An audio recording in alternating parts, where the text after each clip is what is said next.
கீழே நிக்கிறது லட்சக்கணக்கான சைக்கோனா மேல நிக்கிறது ஒரு சைக்கோ. ஐயா முத்தி போன மூதாட்டி ஓங்கி வச்சன்னு வச்ச செவல காட்டி சைக்கோ முத்தி போய் பைத்தியம் பிதுங்கி போய் கிடக்கிறது உனக்கு. எங்க பாரு மைக்க புடிச்சுன்னு கத்தின்னு கிடக்குற கரடி மாதிரி கவான்னு யார பார்த்து நீ வந்து சைக்கோங்க. அரசியல் தெரியாம அரசியலுக்கு வந்துட்டு சும்மா எங்களை நாங்க தான் ஆடினா என்ன பண்றது? அடியே முட்டையில அடி வாங்கின திரள்நிதி ஆமக்குஞ்சு உங்களுக்கு நல்ல ஆட்சி தெரியும் தான் முட்டையை போட்டு பட்டையை போட்டு அமிச்சாங்களா? போய் பாய போட்டு வீட்டுல படு. ஆட்சியை பிச்சை தானே புடிச்சிங்க, ஒன்னும் தனி பெரும்பான்மையில வரலையே நீங்க.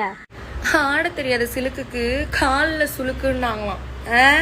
பிச்சை எடுத்து முட்டைய வாங்கின பிச்சை குஞ்சு பட்டைய போட்டு வீட்டுக்கு அனுப்பியும் பட்டு திருந்தாத பட்ட குஞ்சு. நான் என்ன சொல்றேன், நீ எல்லாம் பேசுறதுக்கு தகுதி கட்ட குஞ்சு. நீ என்ன ஒன்னுத்துக்கும் உதவாத தலைவரை வச்சுக்கிட்டு எப்ப பாரு வந்து நீ மைக்க புடிச்சு கத்திட்டு கிடக்குற என்ன கதை உனக்கு? சூடு சொன்னே இல்லையா? உங்களை எவ்வளவு கேவலமா பேச. ஐயோ திருநிதி குஞ்சுக்கு சூடு சொரணை மானம் வெக்கம் ஈனம் இதெல்லாம் இருக்கா உனக்கு? இதெல்லாம் இருந்தா நீங்களா வெளியே வந்து முதல்ல பேசலாமா?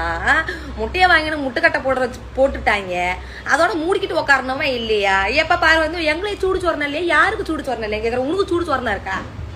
உனக்கு சூடு சுரணை இருக்கிறதா? சோறு தான் திங்கிறாயா? முட்டையை போட்டு தான் திங்கிறாயா? இல்லை விட்டே ஏய் போடி.